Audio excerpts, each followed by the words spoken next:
오늘 우리가 볼 이제 말씀은 24절에서 마지막 35절의 말씀은 지난 주일에 봤던 16절에서 23절의 말씀의 결과입니다. 지난해 이제 모세가 10절에서 15절에 보면 모세가 이스라엘 백성들의 그 원망과 불평 때문에 그 역시도 마음이 심히 상해서 이제 그 역시도 하나님께서 자신에게 그 이스라엘 백성들을 가나안까지 인도하도록 맡겨주신 그 사명에 대해서 상당히 이제 그 일에 대해서 원망과 불평을 모세까지도 하게 되었던 것이죠. 그에 대해서 하나님은 17절에서 이렇게 말씀하셨습니다. 내가 강림하여 거기서 너와 말하고 내게 임한 영을 그들에게도 임하게 하리니 그들이 너와 함께 백성의 짐을 담당하고 너 혼자 담당하지 아니하리라. 그래서 하나님께서 16절에서 70명의 장로를 세우도록 했습니다. 장로와 지도자가 될 만한 자를 70명을 모아서 내게로 데려오라.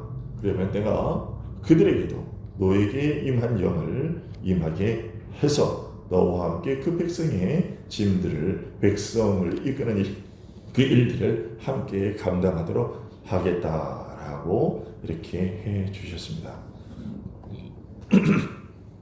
이제 그 말씀대로 17절에 하신 그 말씀대로 행하신 것이 바로 24절과 25절의 그 말씀이신 것이죠. 그런데 이제 여기서 보게 24절, 25절에 보게 되면 이렇게 얘기를 하고 있습니다. 같이 다시 한번 보시죠. 모세가 나가서 여호와의 말씀을 백성에게 알리고, 그래서 하나님께서 지금 17절에 16, 17절에서 하신 말씀 그대로 백성들에게 다시 알렸습니다. 그리고 백성의 장로 70명을 모아서 하나님의 성막을 빼앗들어서 함께 거기에 세웠습니다. 그러자 그 장로들이 이렇게 그 회막 앞에, 성막 앞에 다 서게 되자 하나님께서 어떻게 하셨습니까? 25절에 보니까 여호와께서 구름 가운데 강림하사 모세에게 말씀하시고 그에게 임한 영을 70장로에게도 임하게 하시니 영이 임하신 때에 그들이 예언을 하다가 다시는 하지 아니하였더라. 이렇게 얘기하고 있습니다. 하나님께서 17절에서 말씀하신 대로 그 70인의 장로들에게 하나님께서 성령의 영을 부어주신 하나님의 영을 부어주신 것이죠.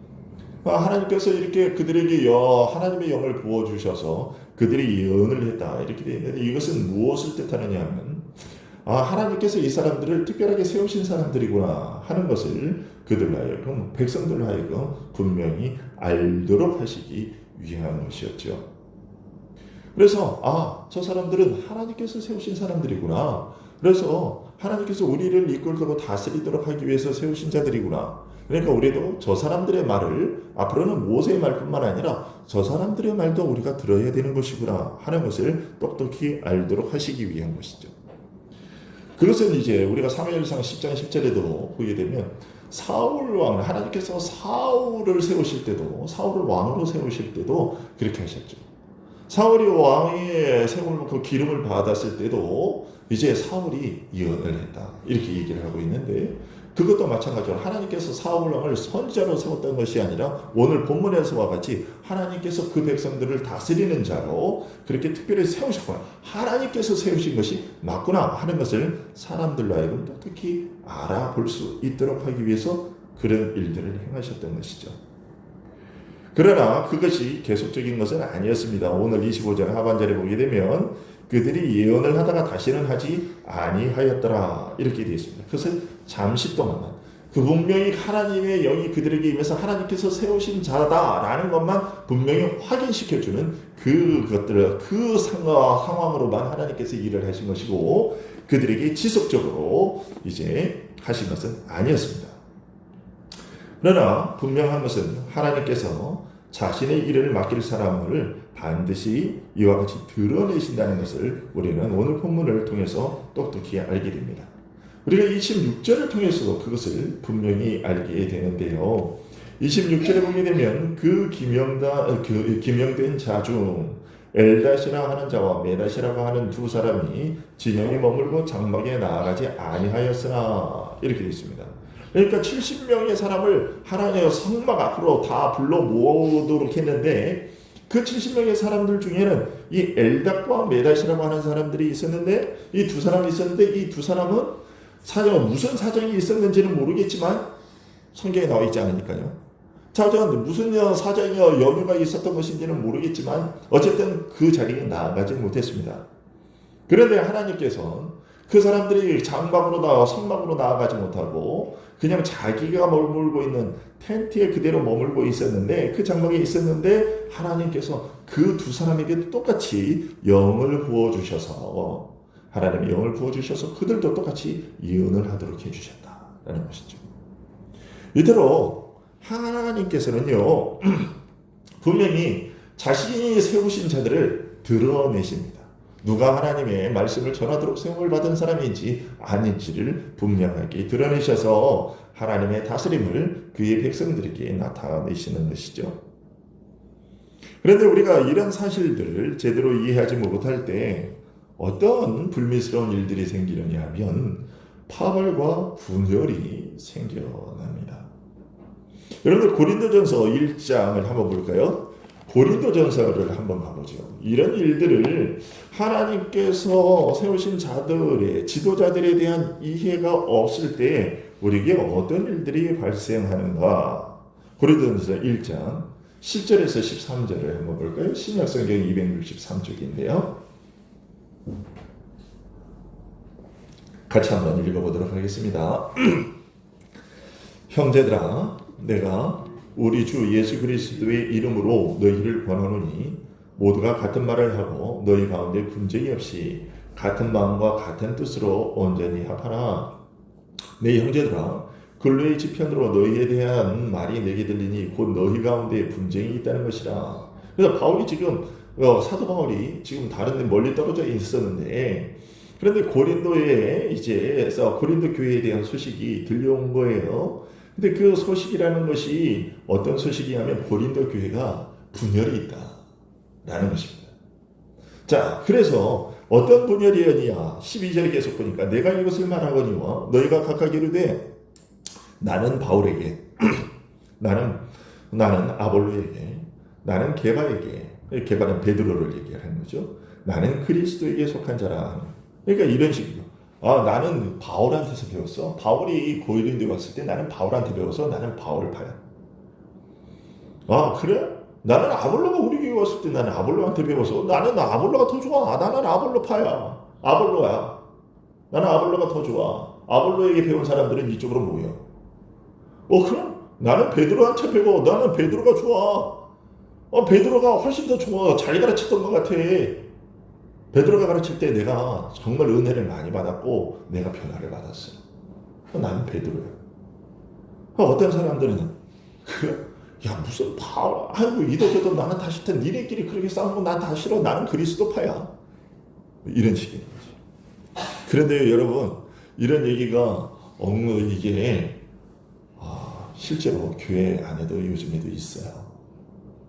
여러분 요즘에 교회에 가보면 교회에서 요즘에 보면 우리 노회에서도 지금 이제 새로 저쪽에 다른 교회 하는 목사님이 이제 5월까지만 사역을 하고 그만두고 선교사로 나간다. 그래서 새로 이제 교육자를 모시기 위해서 그렇게 준비를 하고 있어요. 근데 그렇게 하고 나면 어떤 일들이 발생하느냐 하면 새로운 교육자가 창립될 때 사람마다 다 난 이 사람이 좋아. 난 저 사람이 좋아. 난 우리 교회에 있었던 부목사님이 그 사람 더 좋은데 그분 어떻게 안 되나? 그럼 하나들이 여러 가지로 가는. 그래가지고 그때부터 교회가 새로운 교회 사역자를 세울 때마다 교회가 아주 그냥 쑥대밭이 돼요. 그런 일들은 종종 있죠. 그리고 또 이렇게 그런 문제가 이제 넘어가고 파고가 넘어가서 이제 정리가 돼도 계속해서 제가 전에 보니까 어떤 교회 보니까 큰 대교회인데 거기도 문제가 있어서 여러 번 목사님이 여러 번 좀 바뀌었어요. 그런데 장로님들이 어떤 목사님이 자기 담임으로 있을 때 나는 그 목사님이 있을 때 내가 장로로 세움받았어. 나는 어느 목사님이 있을 때 장로로 세움받았어. 그래가지고 여기 있는 것처럼 나는 어느 목사님 파, 나는 어느 목사님 파, 나는 어느 목사님 파 이런 식으로 또 나눠요. 한 교회 안에서 장로님들이 당기가 자기가 누구 어느 목사님일 때 안수를 받았느냐 세움을 받았느냐에 따라 가지고 또 그렇게 나누어 가지고 그렇게 하는 것을 제가 본 적이 있어요.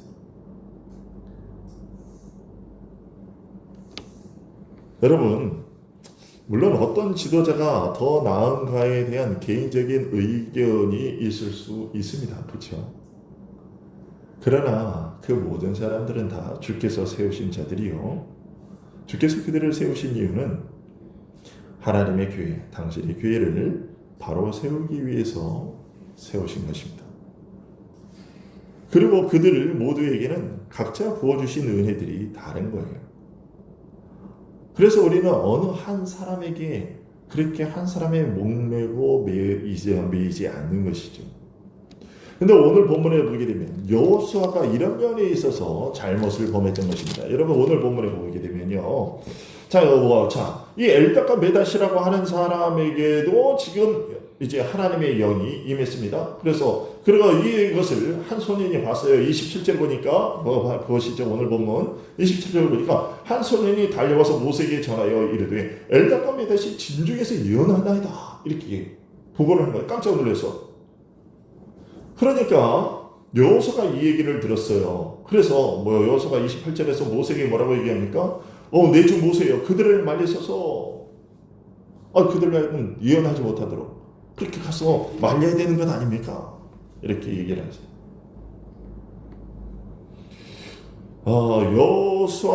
여호수아가 이렇게 말한 동기를 우리는 좀 짐작해 볼 수는 있습니다. 그것은 뭐냐면 모세는 누구도 부인할 수 없는 이스라엘의 지도자였던 것이죠. 출애굽에서부터 지금에 이르기까지 모세는 모든 이스라엘 사람들이 우리의 지도자는 모세, 우리를 이끄는 사람 모세 이렇게 다 인정을 하는 그런 상황입니다. 지금까지. 그런데 우리가 지난주에 봤다시피 지금은 어떤 것이냐면 그런데 오늘 본문에 이 사건들이 있기 전에 어떤 일들이 있었습니까? 다베라에서 백성들이 그렇게 하나님을 악한 말로 불평해서 하나님이 진 끝에 불을 내려서 사람들이 죽었습니다. 하나님의 징계를 받았어요. 그리고 나서 지금 또 그 일이 끝나자마자 사람들이 고기 먹고 싶다고 고기 먹고 싶은데 고기가 없다고 불평하면서 이렇게 난리를 치고 있는 그런 상황 아닙니까? 모세여 우리는 당신의 인도를 따라서 애굽에서 나왔는데 지금 우리는 고기를 못 먹고 있어요. 1년 넘게 우리가 이 만나 쪼가리만 계속해서 먹고 지겨워서 죽겠어요. 우리한테 먹을 것 좀 고기 먹고 싶은데 고기 좀 어떻게 먹게 해달라고 고기 못 먹는데도 온 백성이 난리가 났어요.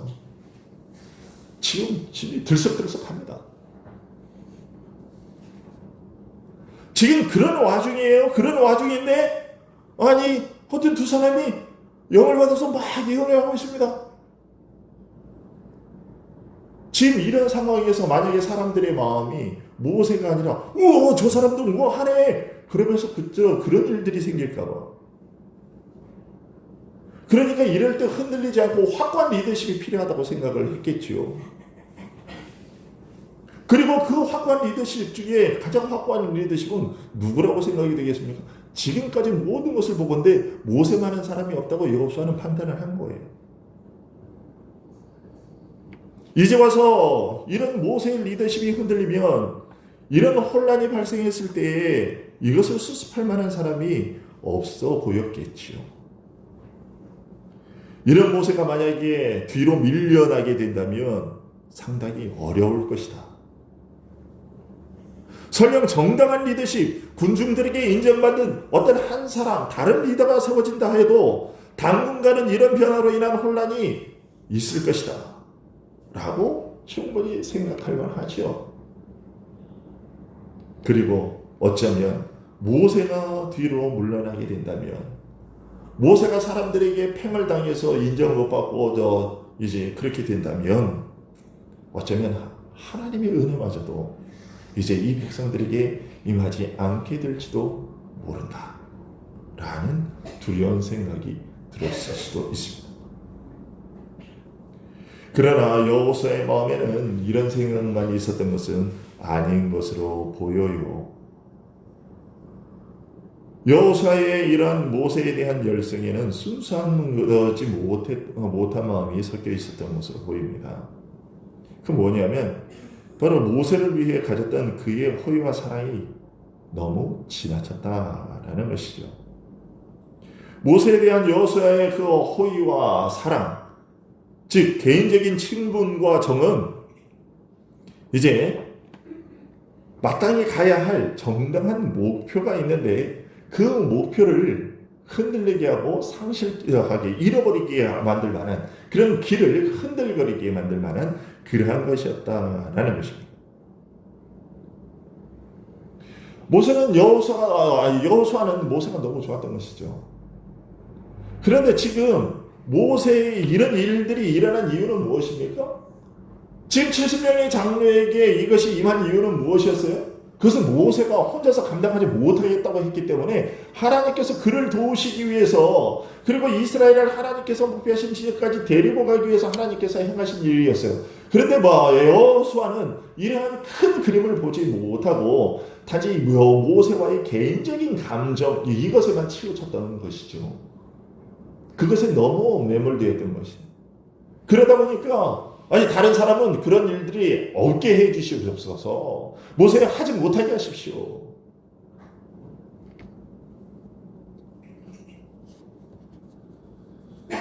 여러분 오늘날에도 교회 안에 이런 일들이 얼마나 많아요. 그렇죠?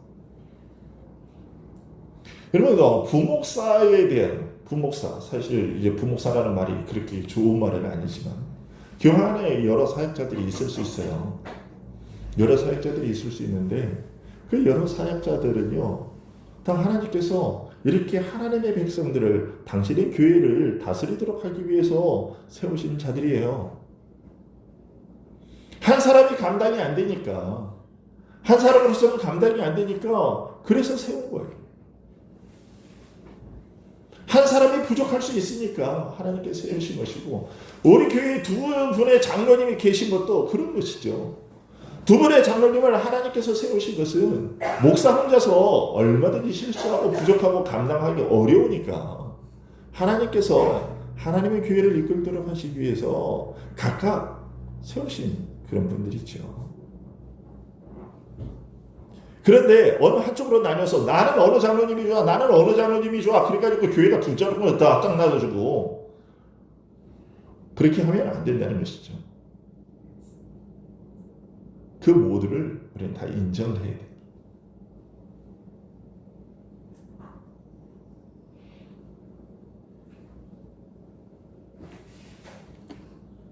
여호수아의 모습을 통해서 우리가 그런 교훈을 얻게 되는 것이죠. 그리스도께서 세우신 종들을 공손하게 섬기는 일은 필요합니다. 공손하게 섬기는 일은 필요한데 그러나 이 모든 일들은 그들은 다 누구를 위해서 무엇을 위해서 세워진 자들이냐?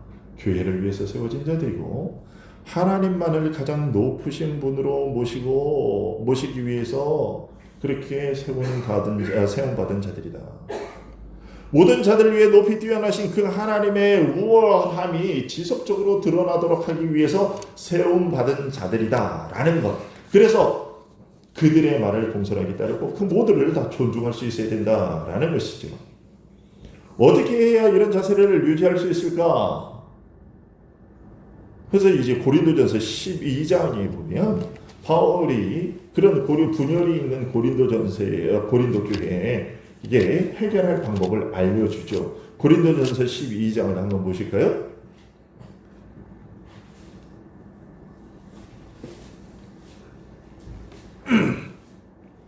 고린도전서 12장 4절입니다. 4절, 5절 함께 볼까요? 같이 한번 읽겠습니다. 시작. 은사는 여러 가지나 성령은 같고 직분은 여러 가지나 주는 같으며. 그렇습니다. 여러분, 제가 하나님으로부터 받은 은사와 우리 박희태 장로님이 하나님으로부터 받은 은사와 그리고 박철식 장로님이 하나님으로부터 받은 은사는 다릅니다. 여러분들이 보시기에도 그렇잖아요. 그런데 이게 그러나 성령은 같습니다. 이 은사를 주신 분이 누구냐면 성령님이시죠. 그래서 성령님께서는 왜 이렇게 각각 다르게 주셨느냐? 왜 이렇게 서로 다른 직분에다가 다른 능력들을 부여하셨느냐? 그 이유는 또 에베소서 4장 7절에 있습니다. 뒤로 조금만 더 뒤로 넘어가서 에베소서를 볼까요? 에베소서 4장 7절을 한번 보겠습니다.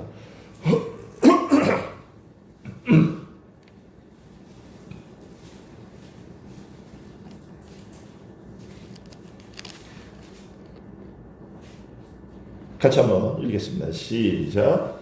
4장 7절입니다. 시작.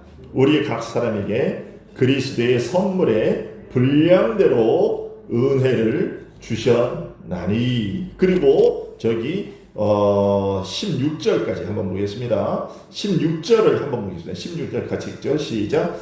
그에게서 온몸이 각 마디를 통하여 도움을 받음으로 연결되고 결합되어 각 지체의 분량대로 역사하여 그 몸을 자라게 하며 사랑 안에서 스스로 세우느니라.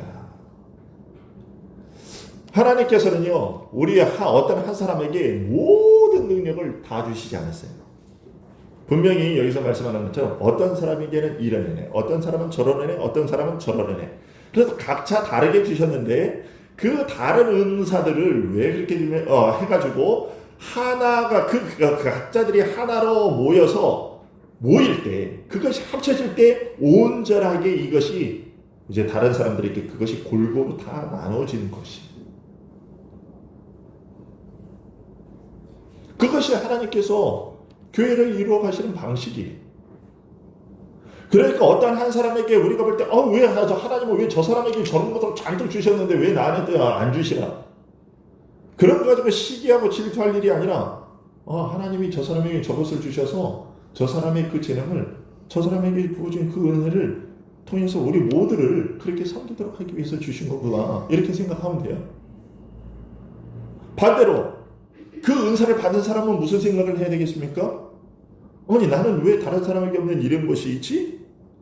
생각해봐야죠. 그럼 오늘 본문의 이 에베소서와 고린도전서와 이 모든 것들을 볼 때는 무엇 때문에 얘기했습니까?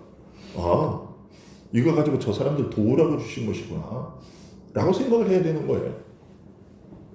근데 그거를 하나님께서 주신 그거를 가지고 그냥 나 혼자만 계속해서 내 영광과 나의 그런 이것만을 세우기 위해서 계속해서 그것을 부여잡고 있으면 그것은 하나님의 주신 은사를 은사를 주신 목적에 합당하게 생각하지 않는 것이죠.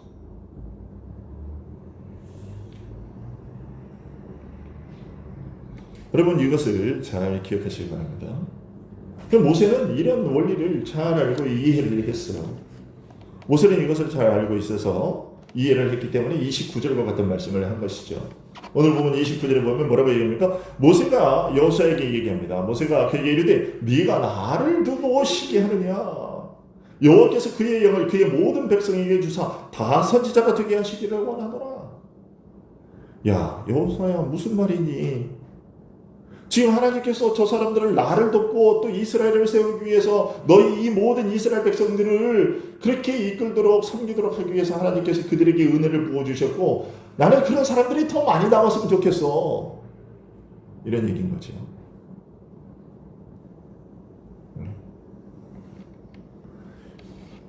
모세는 이런 식으로 얘기한 거 아니겠습니까? 여호수아야, 내 생각은 너의 생각하고는 달라. 네가 나를 뛰어나게 우월한 그런 인물로 생각해 주는 것은 고마웠다마는, 하지만 나는 모든 사람에게 예언하는 영이 임하기를 바래. 모든 경건한 사람이 간절히 소망해야 할 하나님의 축복을, 그것을 억제하려는 그 어리석은 여호수아의 질투심이 그렇게 모세에게 책망을 받은 것이죠. 동시에 우리는 모세가 가진 그 너그러운 마음과 겸손을 보게 되는 거지요. 모세는 그렇게 비천한 사람이라 할지라도 메답과 엘닷이 어느 정도의 그런 했던 사람인지에 대해서는 정확하게 모르지만, 그러나 그들이 설령 비천한 사람이라 할지라도 하나님의 뜻이 백성에게 전달되고, 그래서 백성들이 하나님의 뜻을 알고 하나님의 말씀에 순종하기만 된다면 누구든지 예언의 영을 받아도 좋겠다는 생각을 했던 것이죠. 꼭 내가 아니고서라도 하나님의 뜻이 온전히 드러나서 사람들이 그 말씀에서 받아들이고 그 말씀에 순종하기만 된다면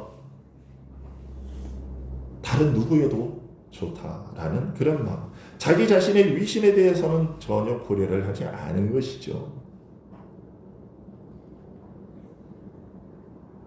우리는 항상 이런 마음을 가지고 있어야 되는 거죠. 특히나 지도자의 위치에 있는 사람은 늘 이런 마음을 가지고 있어야 되는 것이죠.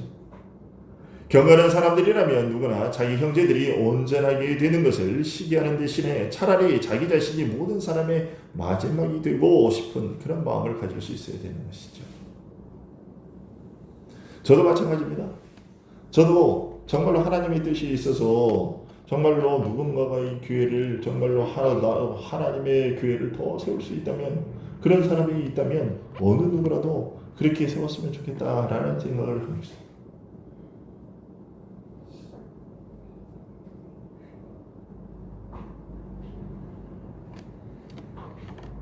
고린도전서 3장 또 보게 되는데요. 고린도전서 3장에 보면 이렇게 되어 있어요. 고린도전서 3장 21절 23절에 보게 되면요, 또 이렇게 얘기를 합니다. 그런즉 누구든지 사람을 자랑하지 말라. 만물이 다 너희 것이니라. 바울이나 아볼로나 게바나 세계나 생명이나 사망이나 지금 것이나 장래 것이나 다 너희 것이요 너희는 그리스도의 것이요 그리스도는 하나님의 것이니라. 이렇게 되어 있습니다. 이처럼 우리는 늘 하나님의 영광을 위해서 서로를 인정하면서 주어진 일에 열심을 다해야 되겠죠. 그러나 무엇보다 하나님께서 우리에게 일을 맡기실 때에는 또 그것을 감당할 능력을 주시고, 우리가 그 일에 힘겨워 쓰러지지 않도록 도울 자도 오늘 본문에서와 같이 그렇게 붙여주시는 거죠. 그렇게 함으로써 하나님은 모세가 계속해서 맡은 일을 감당할 수 있게 해주셨습니다. 그리고 그것은 힘들어하는 모세를 도운 것일 뿐만 아니라 하나님께서 자기 백성으로 삼으신 이스라엘 백성들을 돌보고 계신다, 그리고 다스리신다는 것을 알려주시는 그런 것이기도 하죠. 그리고 이러한 하나님의 다스리심은 인간뿐만 아니라 자연계와 그에게 속한 모든 것에도 동일하게 미치고 있다라는 것을 하나님은 오늘 본문을 통해서 또 알려주십니다. 오늘 본문 31절이 그것이죠. 31절을 보면 이렇게 되어 있습니다. 바람이 여호와에게서 나와 바다에서부터 메추라기를 몰아 진영 곁 이쪽 저쪽 곧 진영 사방으로 각기 하루길 되는 지면 위 두 기위쯤에 내리게 한지라. 여기 31절 보니까 바람이 여호와에게서 나와 메추라기를 몰아왔다라고 말하고 있습니다. 그러니까 이스라엘 백성들이 고기를 먹고 싶다고 하도 불평을 해대자 하나님께서 모세에게 앞에서 우리가 지난 주일에 봤던 그 말씀에서 그러면 내가 너희들에게 고기를 먹여주겠다라고 말씀하셨고, 그래서 그 말씀하신 대로 31절의 일을 일으키신 것이죠. 그런데 바람이 여호와에게서 나와 메추라기를 몰아왔다. 이게 알려주는 사실이 뭡니까? 그것은 하늘 아래에 있는 만물이 하나님의 지배에 다 순종하고 한다라는 것을 알려주는 것이죠. 하나님께서 하나님은 하늘로부터 만나를 내리셨던 것과 똑같이 자기 뜻에 따라서 메추라기들을 몰아오셨던 것이죠. 바람이 몰아왔다라고 말하고 있지만 사실은 바람의 힘으로 그리 된 것이 아니라 하나님께서 그렇게 하신 것이죠. 우리가 오늘 본문의 이 사건을 시편 104편도 그대로 다시 반복해서 한번 거론하고 있는데요. 시편 104편 3절 4절은 이렇게 말하고 있어요. 바람 날개로 다니시며 바람을 자기 사신으로 삼으시고, 이렇게 얘기를 하고 있어요. 바람이 하나님께서 부르시는 심부름꾼의 역할을 감당한 것이라고 말하고 있는 것이죠. 그리고 시편 78편도 오늘 본문의 사건을 얘기하는데 시편 78편 26절은요. 하나님께서 이 바람을 어떻게 부르셨는지를 이렇게 전하고 있어요. 그가 동풍을 하늘에서 일게 하시며 그의 권능으로 남풍을 인도하시고, 그러니까 동풍과 남풍을 동시에 불게 했다. 그럼 오늘 말로 하면 동남풍이 불게 했다는 거죠. 동남풍을 불게 해가지고 그렇게 갔다는 거예요. 하나님께서 바람을 어느 방향으로든지 하나님의 뜻대로 불게 하실 수 있고, 또 그렇게 하셔서 이스라엘에게 메추라기를 가져다 준 것이다 라고 말하고 있습니다. 그런데 여러분, 이것이 과거에만 그러하시고, 즉 이스라엘에게 메추라기를 공급하실 때에만 그렇게 하신 것이겠습니까? 당연히 아니죠. 하나님께서는 지금도 여전히 바람을 하나님 당신의 심부름꾼으로 부리고 계십니다. 얼마 전에도 링링이 왔다 갔고, 링링과 타파가 왔다 갔죠. 그리고 뉴스를 보니까 이제 10월 2일에는 이제 또 미탁이라는 태풍이 이제 또 올라오는데, 그래, 이렇게 태풍만 그렇게 하시는 것이 아니라 매일 우리의 얼굴을 스치고 머리카락을 흩날리는, 그런데 이 가을 계절 좋죠. 이 미풍들 역시도 하나님께서 부르신, 오늘도 하나님께서 우리에게 무언가를 깨닫게 하시기 위해서 또는 어떤 일을 행하시는 수단으로 하나님께서 이 미풍들도 일으키는 것입니다.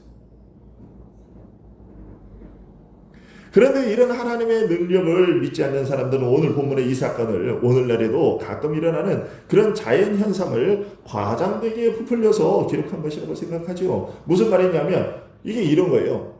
그 중앙 내륙의 아프리카에서부터 이제 점령 위쪽 북쪽으로 이제 아시아 북쪽에서 아시리아 쪽으로, 그러니까 지금의 이제 이란 이라크 쪽으로 쭉 올라가는, 시리아 쪽으로 올라가는 그러한 이동하는 그런 철새들이 있는데, 이때 이동하던 철새들 중에 가끔씩 힘이 빠진 철새들이 가끔씩 팔레스틴 지역에 떨어지곤 하는 일들이 있다는 것이죠.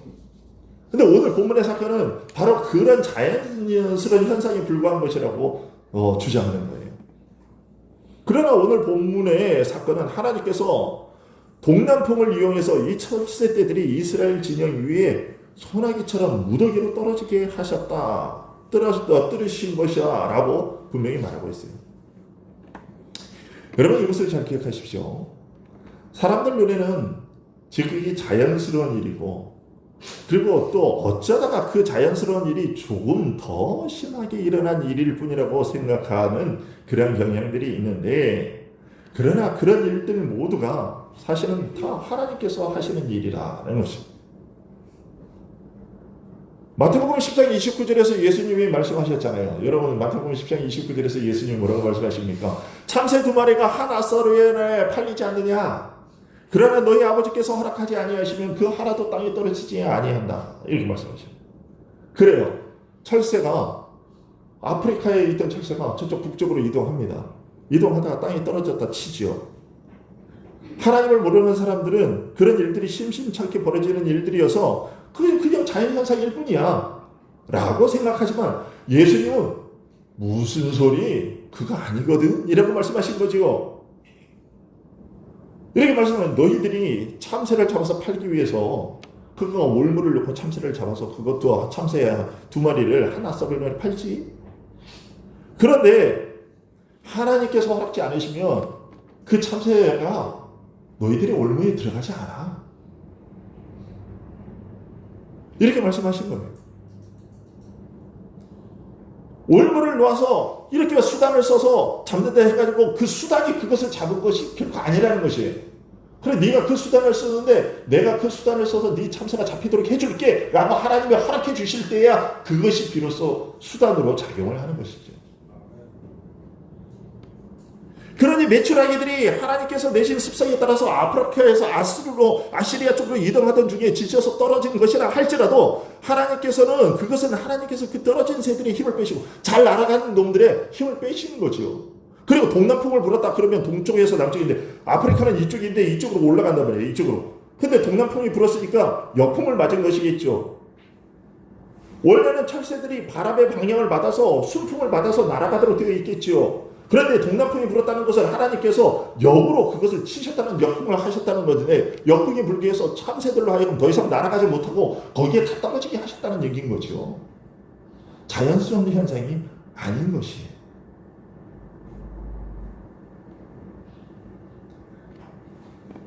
이렇게 하나님께 이 세상의 모든 일들은요 다 하나님께서 행하시는 일들이에요. 여기서 우리는 잊지 말아야 되고요. 그러니까 하나님께서 이런 일들을 하시는 이유는 뭐냐? 하나님께서 그의 백성들을 먹이시기 위해서 그 일을 행하셨다라는 것입니다. 자, 여러분 이렇게 하나님께서는요 자기 백성들이 고기 먹고 싶다고 그러니까 하나님께서 고기를 이런 방법으로 특별한 방법으로 먹이셨어요. 그러면 이스라엘 백성들은 어떻게 생각해요? 이야 진짜 고기 떨어졌네. 이야 이렇게 했어야 될 것 같은데 그런데 오늘 본문을 보니까 이스라엘 백성들은 그렇게 하지 않았어요. 오늘 본문 마지막에 있는 부분은 있는 그 기록은 우리를 하여금 참 많은 생각을 갖게 합니다. 자, 하나님께서 이렇게 고기를 주셨어요. 그래서 고기들이 오늘 보면 어느 정도나 떨어졌느냐 하면 보세요. 이 31절에 매출하면 진영 이쪽 저쪽 그 진영 사방으로 각기 하루길 되는 지면 위에 2규빗쯤에 내리게 하시라. 2규빗이면 이제 1m 정도예요. 이제 1m 정도. 딱 이제 1m 정도 고기 이 매출하기로 이제 사방으로 이제 하루길이 이러면 하는데 이게 한 35km 정도 되는 그렇게 35제곱킬로 정도 되는, 하여튼 뭐 35km 정도 되는 그러한 지역에 1m 정도로 거기 이 메추라기들이 가득 쌓이게 했다라는 얘기죠. 그래요. 그렇게 가득 내리게 했고, 그래서 그들은 배부르게 먹고 있었습니다. 어디를 보게 되면, 자, 그렇게 32절을 보면 종일 종이야 그 이튿날 종이토록 메추라기를 모으니 적게 모은 자도 10호멜이라 이렇게 되어 있습니다. 근데 여러분 성경에 그 설명 나와 있죠. 한 호멜이 얼마요? 220리터예요. 그럼 10호멜이면 2200리터예요. 아무리 적게 거둔 사람도 2200리터의 정도 되는 그런 메추기를 어마어마하게 거두거든요.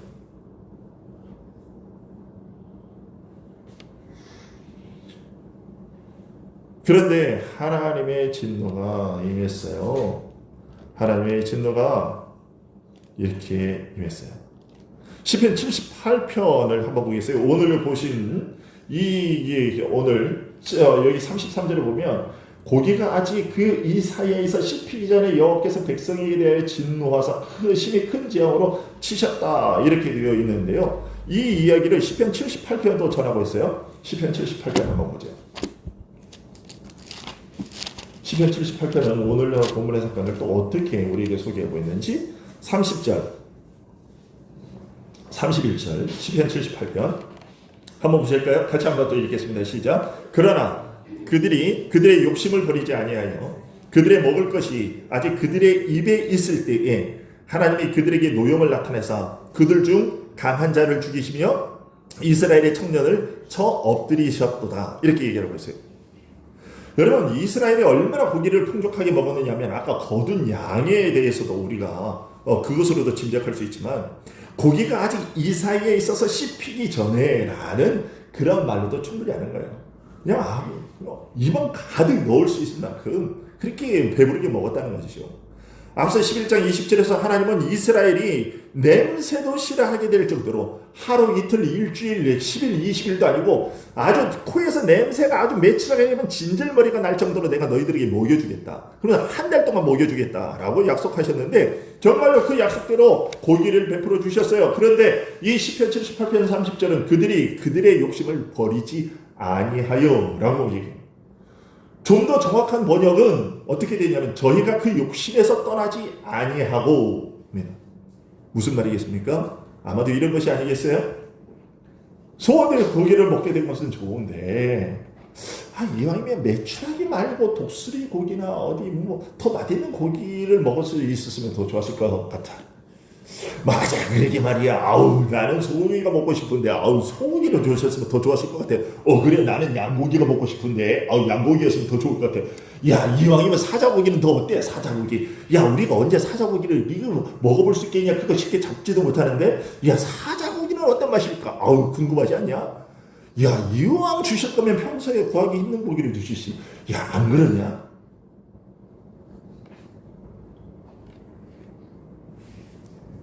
우리말 오늘 개정판에는요, 시편 78편 이게 30절에 31절에 강한 자라고 되어 있는데요. 강한 자를 죽이시며 라고 되어 있는데 이전 번역된 개역 한글판은요, 살찐 자라고 되어 있어요. 원어 역시도 살찌다예요. 그러니까 뭐냐 하면 그 살찐 자를, 그리고 청년들을 그렇게 하셨다라는 얘기는 이런 것이죠. 하나님께서 주신 음식으로 살찌도록 지금 풍족하게 먹고 있으면서도, 그리고 건강을 원기를 회복하게 되었으면서도 여전히 만족하지 못하고 욕심을 부렸다라는 얘기. 그들은 포식을 하고 있으면서도 마음에 아무런 변화를 얻지 못하고 하나님께 대한 감사한 마음도 갖추지 못했던 것이죠. 하나님께서 진노하셔서 그들을 죽이신 이유는 바로 그것 때문이죠. 여러분, 이런 사실이 우리에게 말해주는 것은 무엇입니까? 우리의 만족은 결코 소유에 많고 적음에 있지 않다라는 것. 그것이죠. 누가복음 12장 15절에서 유산 문제로 조언을 얻기 위해서 예수님을 찾아온 청년이 있었습니다. 그 청년에게 주님께서 뭐라고 말씀하십니까? 이렇게 말씀하셨어요. 그들에게 이르시되 삶과 모든 탐심을 버리라. 물리치라. 사람의 생명이 그 소유에 넉넉한 데 있지 아니하니라 하시고.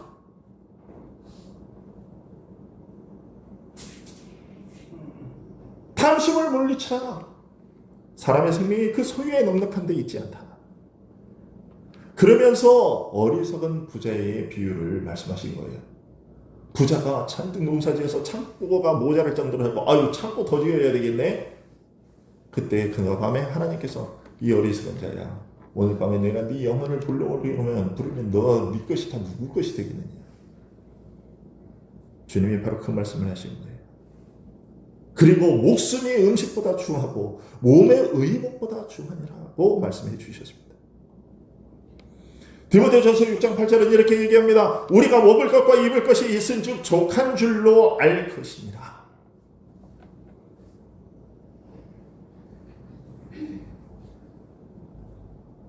여러분,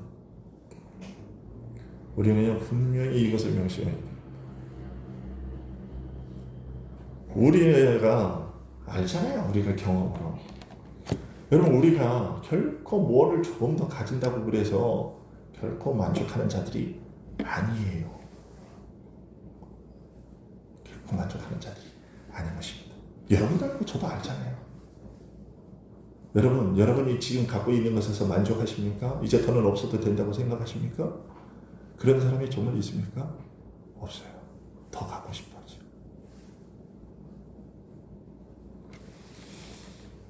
그러나 성경은 분명히 우리에게 얘기합니다. 먹을 것 있고 입을 것 있으면 족한 줄 알아라. 또 이렇게 얘기하죠. 히브리서 13장 5절에 돈을 사랑하지 말고 있는 바를 족한 줄로 알아라. 그가 친히 말씀하시기를, 주님이 이렇게 말씀하셨다는 것이죠. 내가 결코 너희를 버리지 아니하고 너희를 떠나지 아니하리라 하셨느니라. 하나님이 결코 나는 너를 떠나지 않아, 너를 버리지 않아, 너를 결코 굶겨 죽이지 않아 라고 말씀하셨다는 거지요. 그러니까 다른 것에 마음 두고 그것에 자꾸 욕심 두고 그렇게 살지 마라. 돈을 사랑하지 마라. 여러분들과 성도들이 참 좋아하는 야고보서의 말씀을 보면 야고보서 1장 14절에 오직 각 사람이 시험을 받는 것은 자기 욕심에 끌려 미혹됨이니. 이스라엘 백성들이 왜 이렇게 시험에 이런 어려움에 빠지게 됐냐? 그들의 욕심 때문인 것입니다. 그래서 어떻게 됩니까? 야고보서 1장 15절 뭐라고요? 그래서 욕심이 잉태한 즉 죄를 낳고 죄가 장성한 즉 사망을 낳느니라. 오늘 본문의 말씀 딱 아닙니까? 이스라엘 백성들은 결코 만족하지 않았어요. 하나님이 입에 가득 고기를 넣어주셨는데도 그거 먹으면서도 만족하지 않고 불평했어요. 왜 이것밖에 안 주십니까? 다른 것이었으면 더 좋았을 것을요. 하나님.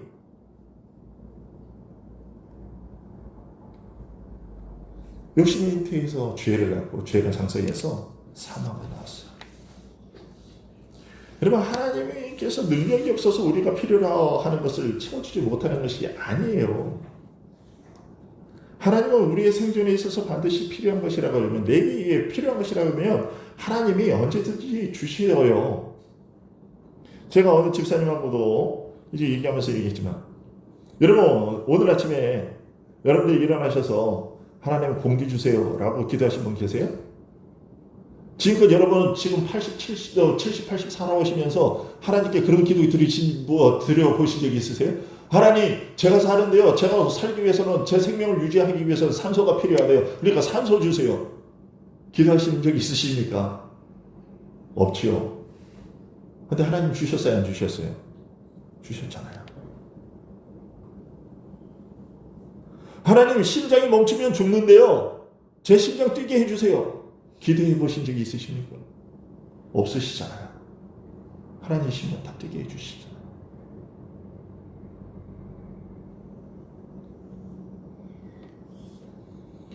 우리에게 필요한 것이면 하나님은 분명히 주십니다. 그것을 신뢰할 수 있어야 되는 것이죠. 야고보서 4장 2절에서 이렇게 얘기하잖아요. 너희는 욕심을 내어도 얻지 못하며 살인하며 시기하여도 능히 취하지 못함으로 다투고 싸우는도다. 아니, 내가 저거 갖고 싶은데 그것을 잘 안 얻어진단 말이죠. 욕심을 내어도 얻지 못하니까 그것을 얻기 위해서 사람을 죽인다는 거예요. 저것이 더 좋아 보이는데 저 사람 것이 더 좋아 보여. 그래서 또 악한 짓을 해도 그런 데가 얻을 방법이 없네. 아무리 해도. 그러니까 어떻게 해요? 다투고 싸운다는 거예요. 그러면서 뭐라고 얘기합니까? 너희가 얻지 못하면 구하지 아니하기 때문이요. 구해도 받지 못하는 것은 무엇 때문이다? 정욕으로 쓰려고 잘못 구하기 때문이다. 내가 나 혼자 잘 먹고 잘 살기 위해서 그게 뭔가 그것이 나에게 주어지면 나에게 문제가 생기기 때문에 하나님께서 안 주시는 거예요.